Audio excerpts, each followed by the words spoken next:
And we're live. So, as usual, I'm Douglas Ferguson, and I have my lovely friend Anna Jackson with me today. Yeah. And yeah, we met some years back because, uh, gosh, we had both been in Austin for a while and had lots of mutual friends. And it's like one of the classic Austin stories where it's like, how do we not meet 10 years ago? But we actually came Yeah. together because of liberating structures. We're both practitioners and love the repertoire and honestly or just love facilitation and through that work have become even deeper friends. And I'm just really excited to dig into uh, really this moment that we're in, and this, I would say, this time period that we're about to shift into around, facing this question that Anna brought up just moments ago in our pre-show chat around who are we now, and as we kind of Yeah. confront that question. And so, Anna, I'd love to hand it over to you just to say a few words on kind of what that means for you and how it even surfaced. Yeah. So one of the ways that, so we met because, I think we met because we both have like arts connections in Austin and like we both do facilitative work and kind of love that. And one of the ways that we're super different that I think makes the way that we get to have conversations and talk to each other really fun is that I come out of like social work.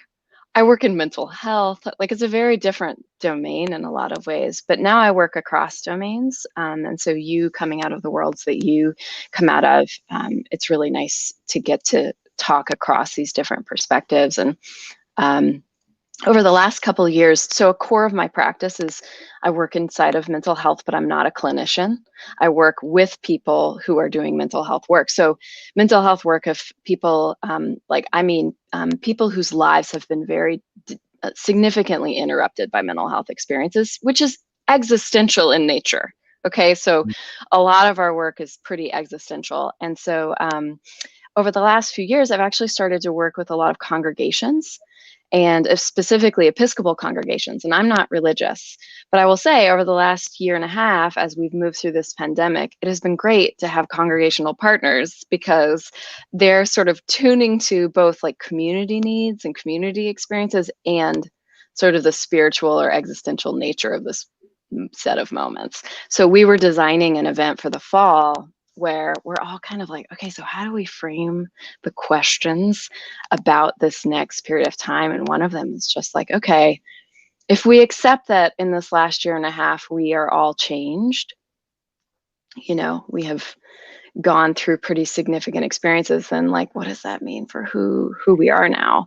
And who will that, how will we hold that question and let ourselves discover who we are anew, over, I don't know. I mean, it feels like we're always figuring that out, but I think we are, you know, as I go to parties now outside, I'm still very timid about doing anything inside. I'm like, how do I even talk to anybody about anything except for like the animals in my life and the roosters that like crow? I can't talk. I can basically I'm like terrible at social things. Um, so yeah, so a lot of my work right now in the fall is people wanting to come back together, and we're not doing so many of the groups I'm working with are choosing either going virtual or they're going to be in person. And I'm kind of grateful for the relative, the relative simplicity of like those options. So that's pretty, I appreciate that. But a lot of them are like, okay, so how do we design in this particular phase? And it's like, over the last year, we've had a lot of slower meaning making conversations. And it feels like now we're sort of maybe looking at it in similar ways, but it's also like this pull to act and pull to move and pull to go faster because things are opening up again. And I think people aren't sure if we should or Mm. if we should sort of pause and look around, and I don't have one answer to that. I'm guessing we'll probably all need a mix of things, as we go forward. But Yeah. I was telling you, I feel like the last year and a half of my life has been spent with the Liberating Structures community internationally on Zoom. I spend like the majority of my pandemic with people from that network, sort of getting to know people. So that's the way I'm changed. Is that, Absolutely. you know, We shifted. Oh, I certainly was on the road a ton. And so it's like when I started the right. facilitation practice, and became more kind of available nationally, I was on the plane a lot, and shifting from an Austin audience to a national audience. And then when the pandemic hit, it was instantly a global audience Yeah. because everyone was just ubiquitously available versus having to sit on a plane for 10 hours to get somewhere. So that shifted things big time. People who could attend our weekly facilitation lab or any of these things, it Yeah. just I think access changed quite dramatically.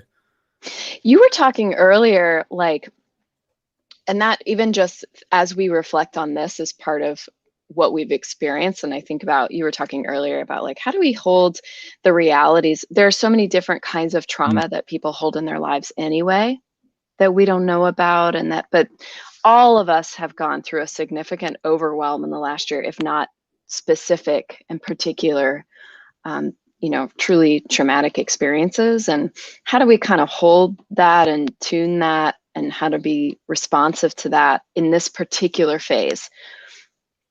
I sort of feel like some of us are going to be so eager to experience life as we sort of maybe understood it before. We might be willing to ignore some of the ways in which we're different. And maybe that's like really great and healthy. And it's like protecting us from a sense of, you know what I mean? Like maybe that's like really helpful. And then as things hit us, or as we experience those waves of, however we want to think about it, grief, maybe experiences where we're sort of holding the bigness of what we've gone through or whatever. How do we make a lot of space for people around that, especially in high pressure environments where people are expected to show up, and not only show up and perform well, but show up and actually emotionally tune to each other incredibly well too? We're just not that available. Like you know what I mean? Like all of our collective emotional capacity has been free to, like, so tapped.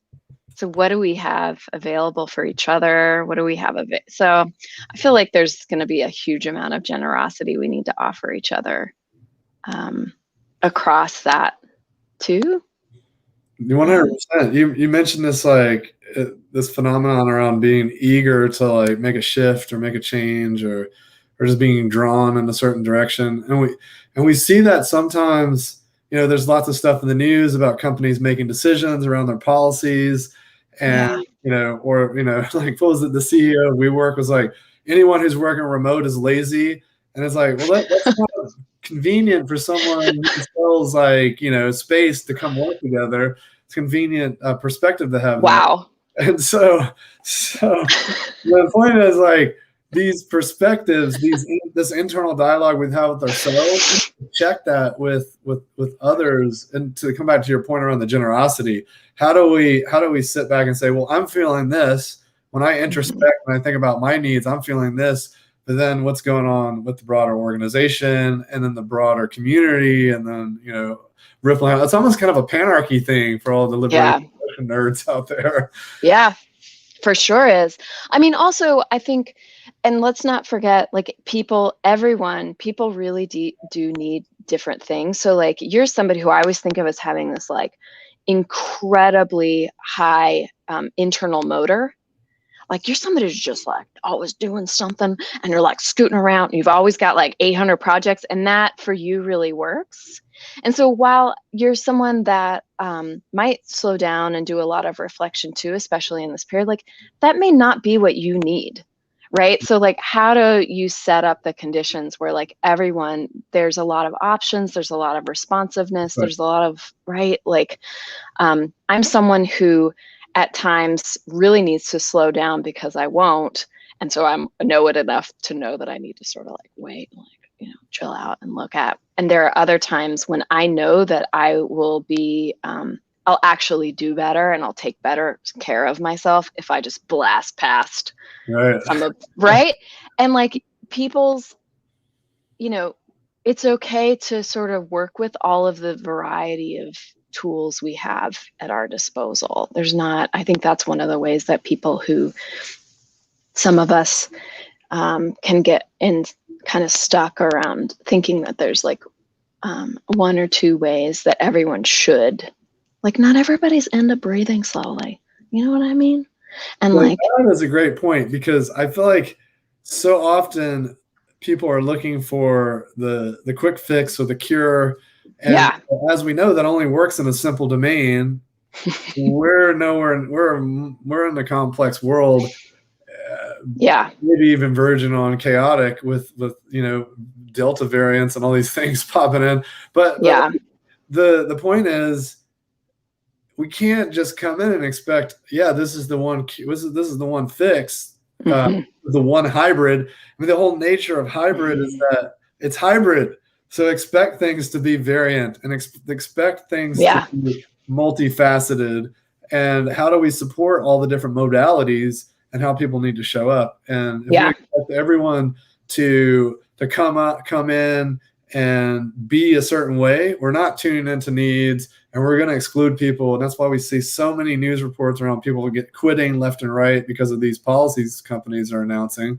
And it's hard, right? Because if we're going to truly support everyone in unique ways, but that's the only way we can truly tap into diversity, and diversity at a deep core, right? Versus like superficial, like, oh, let's just have a good hiring program. It's like, no, let's actually like put policies yeah. in place that really support everybody and meaningfully. Well, and I think I often, you and I have talked, I think, over the years quite a bit about the different kinds of learning partnerships that we've been in and the Mm. way that people learn together. And I think about people who are leading teams or people who maybe you just end up working more closely with some people than others during different periods on different projects. And as you think about, no matter what your role, you can be thinking about, my colleague Fisher needs very, very different things from my colleague Nikia. And I'm very close with both of them. And I work very closely with both of them. But over time, you really have to tune very, very, very closely to both get people to sort of let you know, and you don't always know you know what I mean? You don't know what you need I don't know what I need all the time, right? Like, that's just not how my life works or people's lives work. And so that's one of the gifts, I think, of like real relationship at work, if you can pull it off. I don't think that that's always possible. And I think we should like totally respect people that want to hold, like, pull back and not bring them, not be in deep relationship. But if you can figure out and really tune to each of those people that's in your team or each of the people that you really work closely alongside, I think we'll be able to be more responsive in more specific ways, because, you can't just crack open the, the box around the experiences people have had and not expect overwhelm. And so if people are Mm. keeping it tidy, we're doing that for a reason too. So like that's okay. We don't have to like process all of it. We don't have to, right? We can actually hold it and be sort of navigating it in ways that are really working for each of us. And I think if we can, be okay with that, I think that's okay. That's really profound, and I want to take a moment to like step back and really honor that idea, so that to make sure all listeners are really getting it, because a lot of times in facilitation work we use the word unpacking. Oh, we're going to unpack that, right? And I think Yeah. what you're saying is sometimes like Yeah. let's leave it packed, let's leave it tidy. I love that word. I mean, obviously it's not tidy. Obviously it's like spilling over, Well, right? But underneath, like, right? It's the right. gift wrapped, but like, Yeah. we're not worried about what's inside right at this moment. It's okay to like, yeah. In fact, for many of us at different moments, it is the most responsible thing to do, Mm. right? It puts people on the spot if we, in a way that people consent culture. Let's get, it's just like, how do people need to make choices and be fully informed about what they might be confronting, right? If they open something up. And so how do we think about how to set things up so that people can hold what they have capacity for in any moment? Yeah, and it comes back to a word that you've said at least 5 or so times today, and that's tuning in. And I think that's such a great way to articulate what needs to be done. And it's not part of, like, facilitators always talk about holding space and creating, unleashing everyone or these kinds of things. But I think tuning in needs to be added to the lexicon more frequently, I would say, because it's such a great way to articulate what needs to happen if we're going to support people through a journey. Mm-hmm. Absolutely. Yeah. That's lovely. And with that takes us, we're over 15 minutes. So All right. that went by fast. And Anna, we're going to have to do this in person sometime soon. I know. in Austin. And Yeah. we'll make sure it's outside. And Mm-hmm. Oh yeah, and we'll get lots of like outside noise. It'll be great. Yeah, thanks for having me. This was very sweet. I appreciate it.